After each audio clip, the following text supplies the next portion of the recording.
एक छोटे से गांव में माधव नाम का एक गरीब ब्राह्मण रहता था।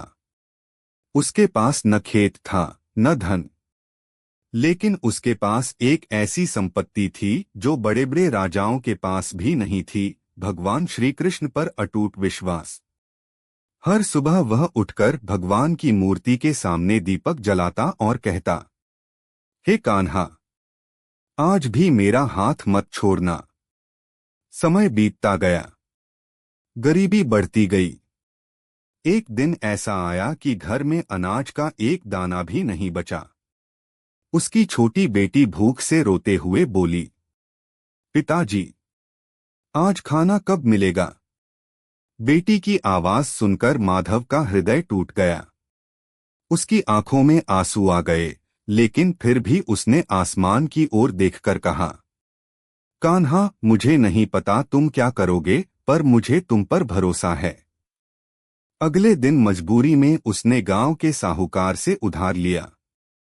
महीने बीत गए, लेकिन वह कर्ज नहीं चुका पाया। एक दिन साहूकार क्रोध में उसके घर आया। माधव, कल तक मेरा पैसा लौटा दो, नहीं तो मैं तुम्हारा घर छीन लूंगा। यह कहकर वह चला गया। उस रात माधव मंदिर में बैठा रो रहा था। पहली बार उसके शब्द कांप रहे थे। कान्हा, मैंने कभी तुमसे कुछ नहीं मांगा, लेकिन आज मेरी लाज तुम्हारे हाथ में है। रोते रोते उसकी आंख लग गई। उधर उसी रात एक अद्भुत घटना हुई। साहूकार के दरवाजे पर एक सुंदर युवक पहुंचा। उसका रंग श्याम था, आंखों में दिव्य चमक थी और चेहरे पर अद्भुत मुस्कान। उसने कहा, माधव ने आपका पूरा कर्ज भेजा है, यह लीजिए। साहूकार ने धन गिना। एक एक पैसे का हिसाब पूरा था। उसने पूछा, तुम कौन हो? युवक मुस्कुराया, मैं उसका मित्र हूं। इतना कहकर वह चला गया।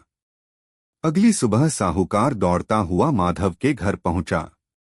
माधव, तुम्हारा मित्र रात को पैसा देकर गया था। बहुत अद्भुत युवक था। वह कौन था? माधव हैरान रह गया। मैंने तो किसी को नहीं भेजा। साहूकार ने उस युवक का वर्णन किया। श्याम रंग, मोरपंख, मधुर मुस्कान। यह सुनते ही माधव के हाथ कांपने लगे। उसकी आंखों से आंसू बह निकले। वह समझ चुका था। वह जमीन पर गिर पड़ा और रोते हुए बोला, कान्हा, मैं तो तुम्हें केवल अपना भगवान मानता था, लेकिन तुमने तो स्वयं को मेरा मित्र साबित कर दिया। माधव मंदिर की ओर भागा। मूर्ति के सामने खड़े होकर वह फूट फूट कर रोने लगा। हे प्रभु, मैं आपका कर्ज कभी नहीं चुका सकता।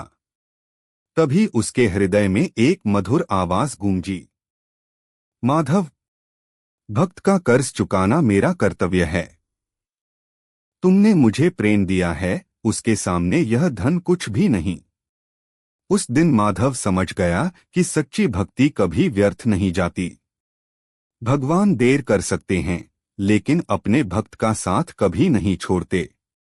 जो सच्चे मन से उन्हें पुकारता है, वे किसी न किसी रूप में उसकी सहायता अवश्य करते हैं। जय श्री कृष्ण।